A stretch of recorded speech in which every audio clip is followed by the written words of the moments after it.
हर कोई film industry में काम करना चाहता है, हीरो बनना चाहता है। तो एक बहुत ही इंटरेस्टिंग टॉपिक है वो ये कि क्या पैटर्न है इंडस्ट्री में। मैं आज आपके साथ एक ऐसा इनसाइट एक्सपीरियंस शेयर करूंगा जिससे आपको ये पता चलेगा कि फिल्म में हीरोज का एक फिक्स पैटर्न रहा है। सबने एक दूसरे की जगह को फिल किया है और फिर वो हीरो बन के आगे सक्सेसफुल रहे हैं। इसको समझकर आप भी अपना करियर प्लान और आसानी से और अच्छे से कर सकते हैं। तो आज का फिल्मी फंडे है आपके लिए।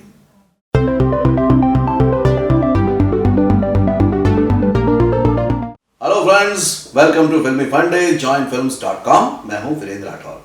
आज का जो टॉपिक है वो बहुत ही इंटरेस्टिंग है।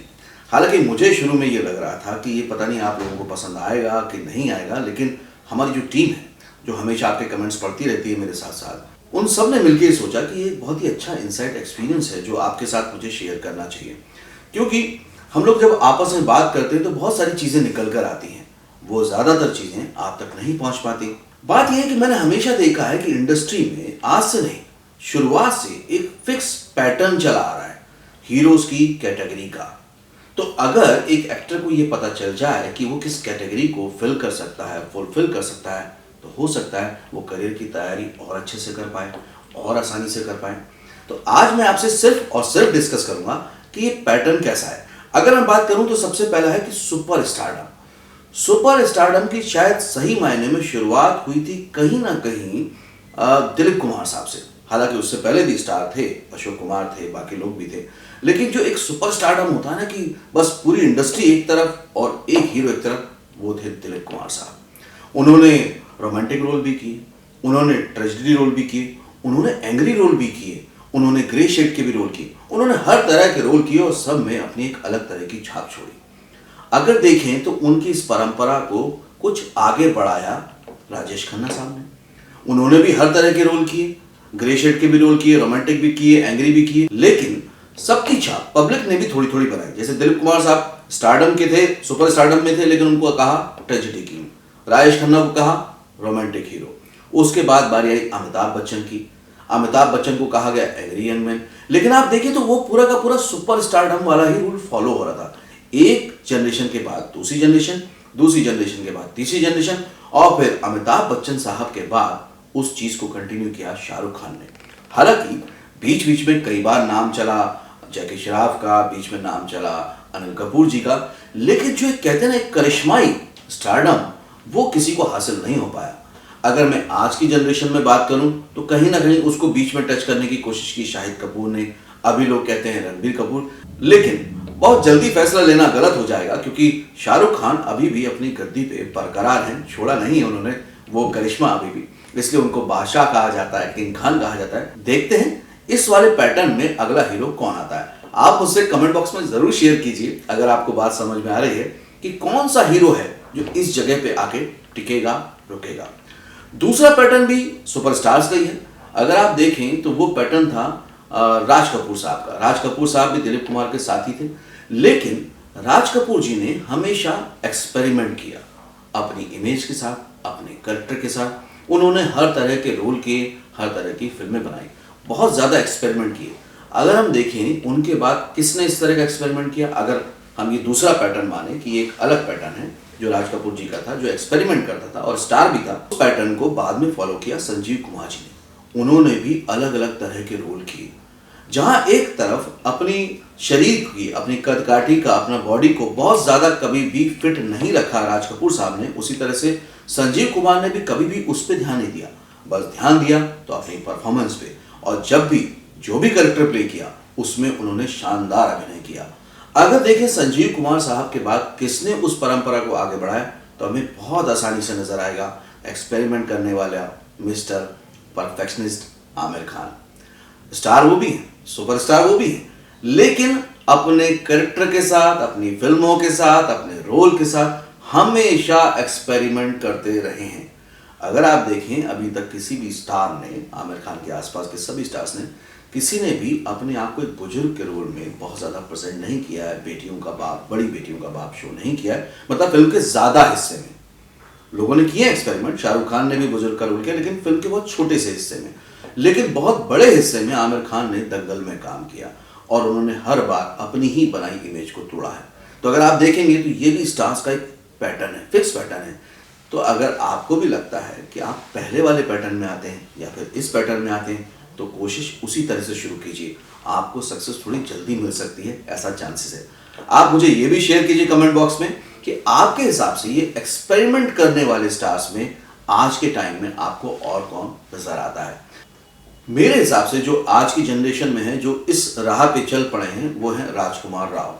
राजकुमार राव भी अगर हम तीनों हीरो की बात करें तो उसी तरह से नॉर्मल लुकिंग बंदे हैं और वो अब अलग अलग एक्सपेरिमेंट करके अपनी फिल्मों में अपनी पहचान बना रहे हैं। एक और पैटर्न है स्टार्स का, वो है हीमैन छवि वाला या फिर मारधाड़ की फिल्में करने वाला या एक्शन हीरो वाला। शुरुआत इसकी हुई थी दारा सिंह साहब से। उससे पहले भी कुछ लोगों ने जरूर काम किया, लेकिन उनको वो स्टार वाला दर्जा नहीं मिला। स्टार का दर्जा मिला था सबसे ज्यादा दारा सिंह साहब को। उसके बाद उनकी जनरेशन में अगले आए धर्मेंद्र। अगर हम देखें तो धर्मेंद्र के बाद हमें कोई और दिखता नहीं आसपास जिसने स्टारडम देखा हो, मतलब जिसकी फैन फॉलोइंग हो, हार्डकोर फैन हो, जो इनको पसंद करते हो, उनकी फिल्मों को देखने ही जाते हो। ऐसे पैटर्न में अगले आए सलमान खान। तो सलमान खान ने भी कहीं ना कहीं दारा सिंह की परंपरा को, धर्मेंद्र जी की परंपरा को आगे बढ़ाया। और इसमें एक बात और देखने की, आपको लग रहा हो कि मैं किस तरह से कड़ी जोड़ रहा हूं। देखिए बहुत आसान है, इन लोगों की जो पहचान बनी वो एक्शन में बनी ज्यादातर, लेकिन इन्होंने रोल रोमांटिक भी किए। धर्मेंद्र ने भी रोमांटिक रोल की, दारा सिंह ने भी रोमांटिक रोल की, सलमान खान ने भी रोमांटिक रोल की, लेकिन इनको लोगों ने शर्ट उतार के ज्यादा पसंद किया। तीनों ने कहीं ना कहीं कभी ना कभी अपनी फिल्मों में अपनी शर्ट्स उतारी है और उसमें लोगों ने इनकी बॉडी को, इनके कैरेक्टर को बहुत ज्यादा पसंद किया। सबसे मेन बात, इन तीनों को ही, ये मेरा नहीं कहना, ये इंडस्ट्री एक्सपर्ट्स का भी कहना, और हम सब इस बात को जानते हैं, इसलिए प्लीज इसको अदरवाइज मत लीजिएगा, कि इन तीनों को ही कभी भी बहुत कमाल का एक्टर नहीं माना गया जैसा कि बाकी लोगों को माना गया। लेकिन उसके बावजूद भी ये फिल्मों में इतने लंबी पारी खेल पाए, इतनी बड़ी इनकी फैन फॉलोइंग है, इनकी फिल्म देखने वाले, इनके प्रशंसक, इनके फैन इनकी फिल्मों को इतना अच्छा पसंद करते हैं कि बॉक्स ऑफिस पे हमेशा कामयाब होती ही रहती हैं। तो ये भी कम बात नहीं होती कि भले ही लोग कह रहे हो, दुनिया कह रही हो कि नहीं आप अच्छे एक्टर नहीं है, उसके बाद भी आपकी फिल्में बॉक्स ऑफिस पर लगातार सफल होती हैं। तो ये भी पूरा का पूरा एक पैटर्न है। अगर आप देखें सलमान खान के बाद इस जनरेशन में, अगर मुझे लगता है कुछ हैं लोग जो कोशिश कर रहे हैं, आप कह सकते हैं नए जमाने के विद्युत हैं या फिर टाइगर श्रॉफ, लेकिन असल में कौन पूरी तरह से ये जगह ले पाएगा ये अभी कहना मुश्किल है। आपको अगर लगता है कि कोई है तो आप प्लीज सजेस्ट कीजिए, मुझे कमेंट बॉक्स में बताइए कि आपके हिसाब से कौन हो सकता है। एक और स्टार्स की कैटेगरी है जिनको कभी सुपरस्टार का तमगा तो नहीं मिला, उस तरह से वो ट्रीटमेंट तो नहीं मिला, लेकिन इंडस्ट्री में उन्होंने अपनी पैठ हमेशा बना के रखी। इसकी शुरुआत होती है अशोक कुमार साहब से। अशोक कुमार जी अपने टाइम में इतने बड़े हीरो और इतने पॉपुलर हीरो थे कि आप अंदाजा भी नहीं लगा सकते। ज्यादातर लोग ये जानते हैं कि शोले फिल्म सबसे बड़ी सक्सेसफुल फिल्म है, लेकिन आप अगर पता करेंगे तो उनकी फिल्म किस्मत बहुत बड़ी हिट फिल्म थी ब्लैक एंड व्हाइट के जमाने में, वो भी सालों साल चली थी एक थिएटर में। दूसरी बात, ज्यादातर लोग मानते हैं कि एंटी हीरो का जमाना भी अमिताभ या राजेश खन्ना के टाइम से थोड़ा थोड़ा आया था या देवानंद के टाइम से आया था, लेकिन एंटी हीरो की फिल्म भी अशोक कुमार जी ने पहले की थी किस्मत, जिसमें वो एक चोर का कैरेक्टर प्ले कर रहे थे। तो ऐसे बहुत एक्सपेरिमेंट वो कर चुके थे। वो हमेशा पॉपुलर रहे, हर एज ग्रुप में पॉपुलर है, और आज जब उन्होंने कैरेक्टर रोल किए तब भी लोगों ने उनको पसंद किया। आज भी लोग उनकी फिल्मों को देखते हैं और सराहते हैं, उनको पसंद करते हैं, उनके सीन देखना चाहते हैं। अशोक कुमार के बाद उसी कैटेगरी में उसी जमाने में आए थे भारत भूषण साहब। उनको भी कभी किसी ने बहुत बड़ा सुपरस्टार नहीं माना, लेकिन हमेशा उनकी फिल्में हिट होती रही, पॉपुलर होती रही। हालांकि कभी भी ये लोग एक फिक्स कैटेगरी में नहीं बने कि कभी राजा बन रहे हैं, कभी रोमांटिक कर रहे हैं, सारे तरह के रोल किए, लेकिन सबसे बड़ी बात थी कि ये हिट होते रहे। क्यों हिट होते रहे, इसकी मैं जो मेन बात है वो आपको आखिर में बताऊंगा। इस कैटेगरी को मैं पहले पूरा कर दूं, उसके बाद मैं आपसे शेयर करूंगा क्यों, क्या वजह थी। उसके बाद इसी कैटेगरी में आए राजेंद्र कुमार साहब। राजेंद्र कुमार साहब दिलीप कुमार, देवानंद, राज कपूर के साथ के हैं। उनकी फिल्में भी हमेशा सुपर डुपर हिट होती रही, और ये क्या कम बात है कि इतिहास ने, फिल्म हिस्ट्री ने उनको नाम दिया जुबली कुमार का, क्योंकि उनकी जो भी फिल्म लगती थी वो सिल्वर जुबली होती थी, यानी कि 25 हफ्ते लगातार एक ही थिएटर में चलने वाली फिल्में। आज अगर ऐसा सोचे तो असंभव लगता है, लेकिन तब राजेंद्र कुमार की हर फिल्म सिल्वर जुबली होती थी, इसलिए उनको टाइटल मिला जुबली कुमार। उसी के साथ एक और पॉपुलर हीरो थे मनोज कुमार साहब। वो भी बहुत पॉपुलर थे, उनकी अपनी फिल्में बहुत पॉपुलर होती थी। बाद में उसी कैटेगरी में आए जितेंद्र जी। जितेंद्र जी की भी जितनी फिल्में, चाहे वो बॉलीवुड में रही हूँ या साउथ प्रोडक्शन में जाके उन्होंने हिंदी फिल्मों में काम किया हो, एक से बढ़कर एक फिल्में उनकी सारी हिट हैं।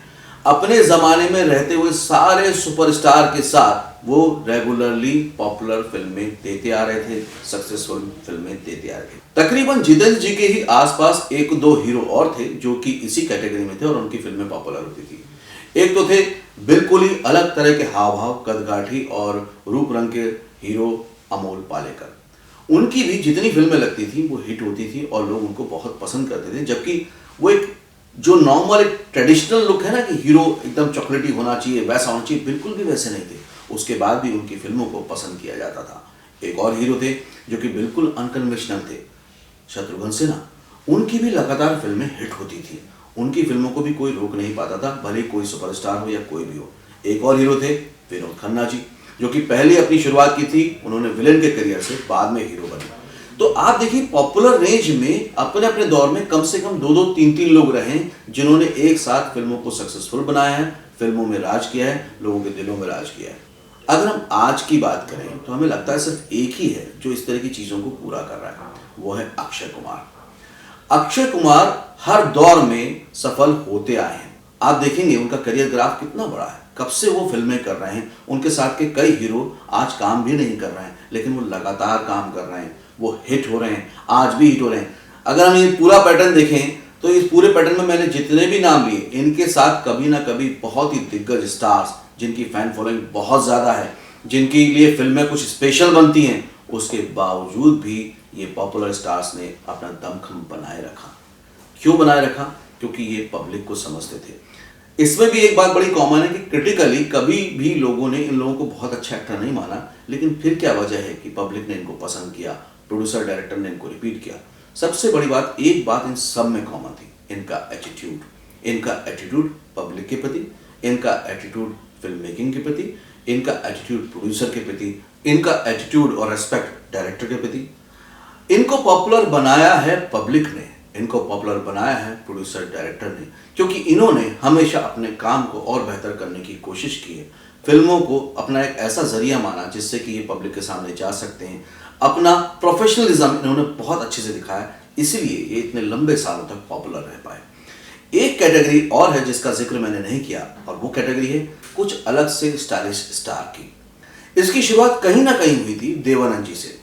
देवानंद जी का अपना एक टिपिकल स्टाइल था। अगर आप देखेंगे तो उनका डायलॉग बोलने का बिल्कुल एक डिफरेंट स्टाइल था। वो कोई सा भी रोल करें, आपको डायलॉग डिलीवरी उनकी सेम मिलेगी। उनके गाने का स्टाइल, गाने पे डांस का स्टाइल बिल्कुल डिफरेंट था। लोग उनकी तरह बाल बनाते थे, लोग उनकी तरह चलते थे, लोग उनके अंदाज में बोलने की कोशिश करते थे और बहुत पॉपुलर थे। उसके बाद कहीं ना कहीं अगर आप समझेंगे तो जो उस टाइम का एक सिस्टमेटिक हीरो वाला पैटर्न था, उसका जो सीधे सीधे बोलने वाला अंदाज था या कुछ एक्टिंग दिखाने वाला अंदाज था, उसको कहीं ना कहीं तोड़ते हुए, ब्रेक करते हुए देवानंद जी ने अपनी एक खास जगह बनाई। इसी जगह को बाद में पूरा करने आए शम्मी कपूर साहब। जितने भी उस टाइम पे हीरो चल रहे थे, उससे एक अलग अंदाज, बोलने का, चलने का, डांस करने का, उनका अपना ही अंदाज होता था। तो आप अगर देखेंगे तो उनकी फिल्में बिल्कुल अलग तरह की होती थी। आप अगर उनका गाना सुनेंगे तो आप समझ जाएंगे कि ये गाना शम्मी कपूर जी का है और उनके लिए ही बना है। तो उनके हिसाब से गाने बनते थे, उनके हिसाब से फिल्में बनती थी। तो ये एक अलग स्टार्स का है, बिल्कुल जो अलग ही पैटर्न है। इस पैटर्न को बाद में बहुत अच्छे से फॉलो किया, फिल किया गोविंदा ने। गोविंदा ने भी अपनी शुरुआत की फिल्मों के बाद में एक खास तरह की कॉमेडी फिल्में की और उसकी सीरीज की, और एक से बढ़कर एक हिट फिल्म की। उनको उस तरह की एक्टिंग में कोई पकड़ नहीं सकता, उनके उस तरह के डांस को कोई पकड़ नहीं सकता। इसलिए अगर आप देखेंगे, आप जब भी गाना सुनेंगे तो समझ जाओगे कि यार ये गोविंदा का गाना है, ये और किसी का हो ही नहीं सकता, क्योंकि उन्हीं के हिसाब से गाने बनने लगे, उन्हीं के हिसाब से फिल्में बनने लगी। आज कहीं ना कहीं थोड़ी बहुत कोशिश में है वरुण धवन कि उस जगह को वो फिल कर दें या उस पैटर्न को वो फिल कर दें। देखिए, मैंने बहुत सारे स्टार्स का नाम लिया, लेकिन इसमें से कुछ छूट भी गए। बहुत सारे ऐसे नाम हैं जिन्होंने अपने टाइम पे बहुत नाम कमाया और बहुत अच्छे एक्टर भी हैं, जैसे कि अनिल कपूर। लेकिन अनिल कपूर ने एक्सपेरिमेंटल सिनेमा भी किया, स्टारडम वाला भी सिनेमा किया। तो कहीं ना कहीं कभी ना कभी उनकी परफॉर्मेंस तो बहुत अच्छी रही, फिल्में भी बहुत हिट हुई, लेकिन वो किसी एक पैटर्न में नहीं आ पाए। इसलिए शायद वो उस जगह पे नहीं पहुंच पाए जहां शायद उनको पहुंचना चाहिए था।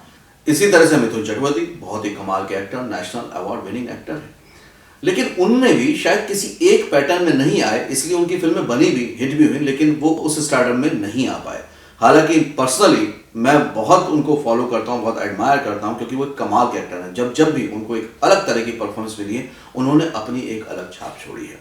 तो फ्रेंड्स, अगर आप चाहते हैं कि इसी तरह से मैं हीरोइंस का पैटर्न एक डिस्कवर करके आपको बताऊं, करेक्टर आर्टिस्ट का और विलेन का भी आपको बताऊं पैटर्न, और उससे आपको आपका करियर बनाने में हेल्प मिलती है, तो मैं पूरी कोशिश करूंगा कि जल्द से जल्द इस तरह का वीडियो लेकर आप लोगों के सामने आऊं। अब आप मुझे सिर्फ इतना बताइए कि ये जो मैंने पैटर्न आपको बताया, इसमें आप अगला स्टार कौन देखना चाहते हैं, या आप क्या समझते हैं कि आप कौन से पैटर्न को फुलफिल कर पाएंगे, आप में ऐसी क्या काबिलियत है, मुझे डिटेल में कमेंट बॉक्स में बताइए। अगले फिल्मी फंडे में हम लोग फिर से मिलेंगे, तब तक के लिए देखते रहिए, सीखते रहिए, जमे रहिए। All the very best.